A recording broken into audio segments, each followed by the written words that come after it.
CUET UG 2026 का exam 11 मई से start हो जाएगा। मतलब रफली 1 महीने का समय बचा है और इस 1 महीने में तुम्हारे पास 2 रास्ते हैं। रास्ता नंबर 1 कि तुम 1 महीने खूब शिद्दत से पढ़ाई करोगे, ये जो मैं प्लान बता रहा हूँ इसको फॉलो करोगे और अगले 3-4 साल DU में आकर खूब अपनी लाइफ को एंजॉय करोगे, या फिर तुम 1 महीने रील्स, मूवीज़ एक्सेट्रा में निकाल दोगे, अच्छे से पढ़ाई नहीं करोगे और अगले 3-4 साल जिस भी कॉलेज में जाओगे उसको खूब गालियाँ दोगे। ऑप्शन तुम खुद से चुन लेना। अगर तुम्हारा ऑप्शन नंबर 1 है तो इस वीडियो को आगे पूरा देखो, तुमको पूरा प्लान समझ आ जाएगा कि अगले 1 महीने में तुमको क्या करना है। जैसा कि मैंने बताया, ये 1 मंथ का प्लान होगा। एग्जाम तुम्हारा 11 मई से 31 मई तक है, तो हम मान के चलेंगे कि तुम्हारा एग्जाम 11 मई को ही पड़ेगा। वर्स्ट केस सिनेरियो लेकर हम चलेंगे। पहली बात तो मैं बता दूं कि अब नाउ और नेवर आ चुका है। जिन्होंने भी पहला ऑप्शन चुना है उनके लिए, या तो अब तुम पढ़ाई करोगे और अगले 3-4 साल मजे करोगे, या तुम अभी मजे करोगे और 3-4 साल फिर कोसोगे।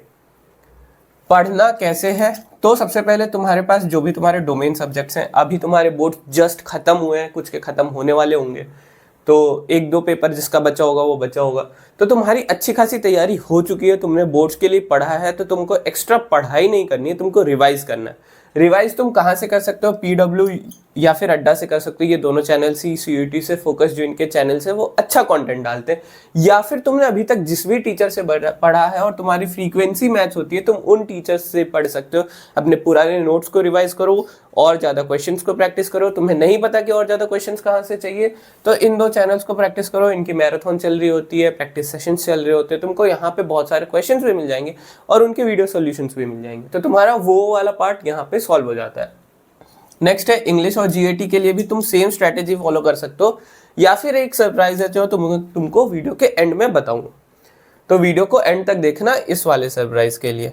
स्टडी प्लान तुम्हारा क्या होना चाहिए? जैसा कि मैंने कहा कि तुमने अभी बोर्ड दिया है, तो सबसे पहले अपने चैप्टर्स को कैटेगराइज करो स्ट्रॉन्ग, मीडियम और वीक में।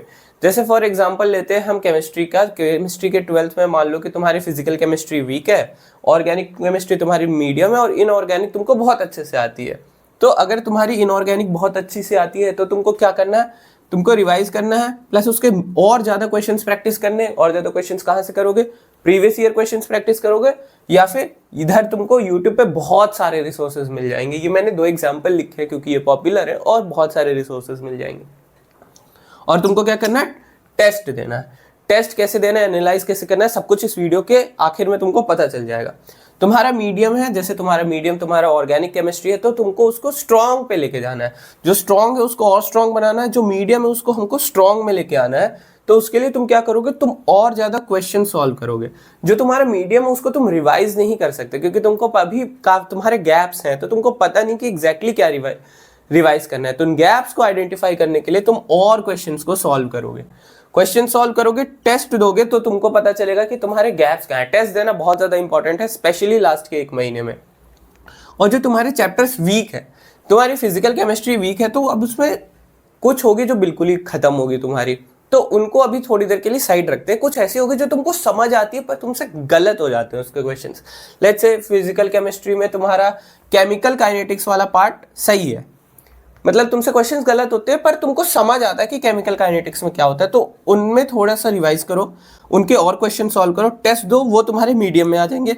और फिर जब उनको और तुम रिवाइज करते रहोगे, टेस्ट देते रहोगे, तो वो तुम्हारे स्ट्रॉन्ग में घुस जाएंगे। तो अपने को कोशिश क्या करना है, जो स्ट्रॉन्ग है वो स्ट्रॉन्ग रहे, उसके लिए हम रेगुलर उसको रिवाइज करेंगे और टेस्ट देंगे।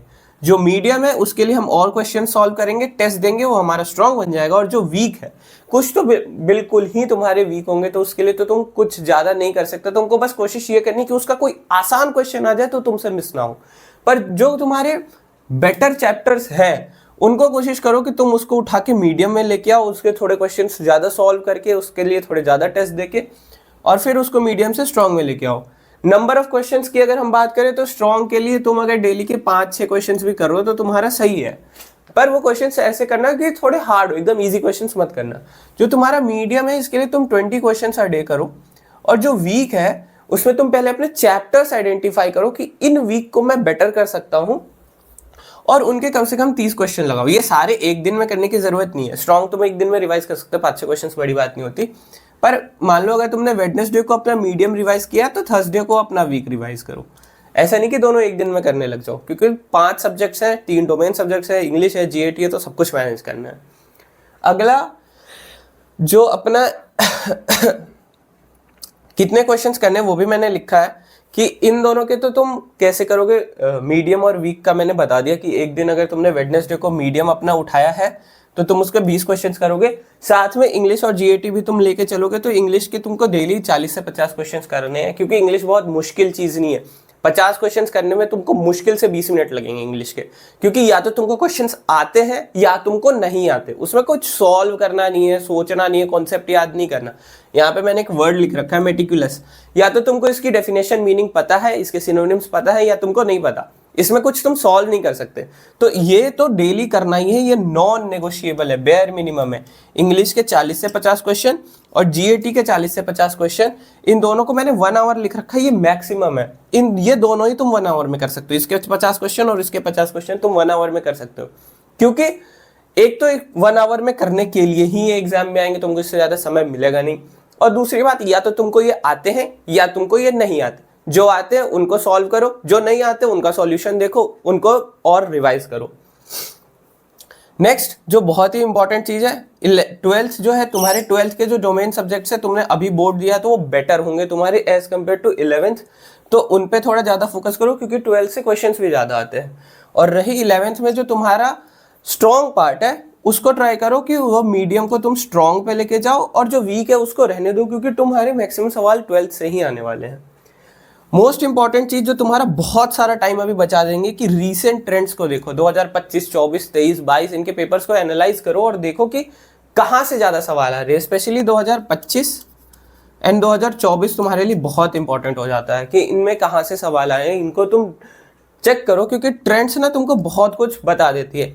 एग्जाम्पल के लिए कि ट्रेंड्स को कैसे चेक करना है, मेरी जो लास्ट वीडियो थी जीएटी के ऊपर तुम वो देख सकते हो। उसमें मैंने बताया कि ट्रेंड्स कैसे एनालाइज करते हैं, कौन से क्वेश्चन पे कैसे एग्जाम्पल क्वेश्चन आ रहे हो, सब कुछ उसमें मैंने वीडियो में बता रखा है एग्जाम्पल के साथ। तो तुम वो देख सकते हो कि ट्रेंड्स तुमको कैसे एनालाइज करना है।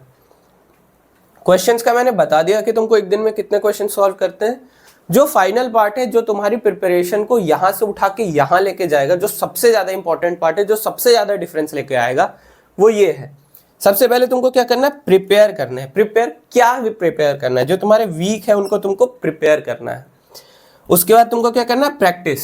वीक तो तुम प्रैक्टिस करोगे ही, लेकिन जो तुम्हारे स्ट्रॉन्ग और मीडियम है उनको तुम ज्यादा प्रैक्टिस करोगे, क्योंकि ये तुम भूल ना जाओ। उसके बाद तुम क्या करोगे, लेट्स से तुमने ये दोनों काम कर लिया, एक एग्जाम्पल डे लेके चलते हैं। तुम चाहो तो ये एग्जैक्ट प्लान भी फॉलो कर सकते हो कि संडे को तुम अब दोगे टेस्ट। तुमने प्रिपेयर करा, तुमने प्रैक्टिस करा, अब संडे को तुम दोगे टेस्ट। टेस्ट देने के बाद संडे को ही तुम उसको एनालाइज करोगे, ठीक है, कि मैंने गलती कहाँ करी, मेरे कौन से पार्ट वीक हैं। मैंने ये चैप्टर तो पढ़ा, ये मैं समझता हूँ कि मेरा स्ट्रांग है, पर इसका क्वेश्चन मैंने गलत तो नहीं कर दिया, इसको करने में मैंने कितना समय ले लिया। टेस्ट एनालिसिस पे एक प्रॉपर वीडियो आएगी कि टेस्ट एनालाइज कैसे करते हैं। अभी मैं बता रहा हूँ कि तुमको करना क्या है, क्या प्लान फॉलो करना है। अब संडे को ही तुमने एनालाइज कर लिया, तुमको पता चल गया कि तुम्हारा वीक क्या है, स्ट्रॉन्ग क्या है, गलतियां कहाँ पे हो रही हैं। मंडे और ट्यूसडे को तुम करोगे रिवाइज। जो तुम्हारा स्ट्रॉन्ग है रिवाइज कर लिया, जो वीक है उसको रिवाइज करोगे कैसे, क्वेश्चंस के साथ। वीक और मीडियम को तुम क्वेश्चंस के साथ रिवाइज करोगे, ताकि तुम्हारी क्वेश्चन सॉल्व करने की हैबिट बढ़ जाए। फिर तुम वेडनेसडे को दोबारा टेस्ट दोगे। वीकली 2 टेस्ट देने, 2 टेस्ट पर वीक देना है, क्योंकि अब तुम्हारे पास 1 महीने का समय है, ज्यादा समय नहीं है। तुम 1 वीक में 2 टेस्ट दोगे तो भी 4 वीक 8, ये इसे 10 टेस्ट ही दे पाओगे, और इतना तो बेयर मिनिमम होता है देने के लिए। तो वीकली 2 टेस्ट देने, तुम वेडनेसडे को दोबारा टेस्ट दोगे, वेडनेसडे की शाम को ही दोबारा टेस्ट को एनालाइज करोगे, एंड फिर सेम पैटर्न थर्सडे फ्राइडे तुम रिवाइज करोगे, सैटरडे को जम के प्रैक्टिस करोगे, और फिर से संडे को टेस्ट दोगे। और ये पूरे प्लान को तुम रिपीट करते रहोगे जब तक तुम्हारे एग्जाम्स खत्म नहीं हो जाते। ये जितना सिंपल लग रहा है ना, ये उतना ही फुल प्रूफ प्लान है। इससे ज्यादा चीजें कॉम्प्लिकेट नहीं करनी होती। ये बिल्कुल सिंपल लेकिन फुल प्रूफ प्लान है। इसी को तुम फॉलो करोगे ना, तो तुम्हारे जो है ना, जो मैंने यहाँ लिख रखा है कि ये 1 मंथ की मेटिकुलस स्टडी तुम्हें तुम्हारे लोकल कॉलेज से डीयू पहुंचा सकती है, डीयू में ऑफ कैंपस से नॉर्थ कैंपस पहुंचा सकती है, नॉर्थ कैंपस के बाकी कॉलेजेस से उठा के तुमको एसआरसीसी हिंदू पहुंचा सकती है। सब कुछ डिपेंड करेगा तुम्हारी लेवल पे, तुम्हारे प्रैक्टिस पे। तुम कितना अपने आप को झोंकोगे इस 1 महीने में। एक महीना है, पूरी जान लगा दो। जहां तक कि मैंने सरप्राइज की बात करी थी, तो इंग्लिश और जीएटी के कुछ टॉपिक्स मैं खुद तुमको एग्जांपल देके बताऊंगा कि कैसे पढ़ने हैं, कैसे करने हैं, और उससे तुमको समझ आएगा कि पैटर्न, जो मैंने रीसेंट ट्रेंड्स लिखा है, पैटर्न लिखा है, इसको कैसे एनालाइज करते हैं। उन वीडियोस को देख के तुमको समझ आ जाएगा। वीडियोस जल्दी आएंगे इस पे, तो यही है तुम्हारे इंग्लिश और जीएटी के लिए सरप्राइज। दूसरी बात, कंटिन्यूस वीडियोस आएंगी क्योंकि एग्जाम में अब ज़्यादा है टाइम नहीं, तो कुछ हैक्स होते हैं, ट्रिक्स होते हैं जो तुम्हारी प्रिपरेशन को बूस्ट करते हैं। रिवाइज कैसे करते हैं, टेस्ट कैसे देते हैं और उस टेस्ट को एनालाइज कैसे करते हैं, इस पे भी वीडियोस आएगी जो तुम्हारी प्रिपरेशन को बूस्ट करेगी। एंड लास्टली, तुमको डीयू के लिए ही क्यों मेहनत करनी चाहिए, क्यों अपने लोकल कॉलेज से तुमको आगे बढ़ना है, इसके ऊपर भी वीडियो जरूर आएगी। कुछ ग्लिम्स तुमको इस वीडियो में भी दिख गए होंगे वीडियो के स्टार्टिंग में, बाकी डेडिकेटेड वीडियो मैं इस पे जरूर बनाऊंगा ताकि तुमको मोटिवेशन आए डीयू के लिए बढ़ने के लिए। तो इस वीडियो के लिए इतना ही। ये है तुम्हारा फुल प्रूफ प्लान 1 महीने का। पूरी जान लगा दो, पढ़ लो, और वेलकम टू डीयू।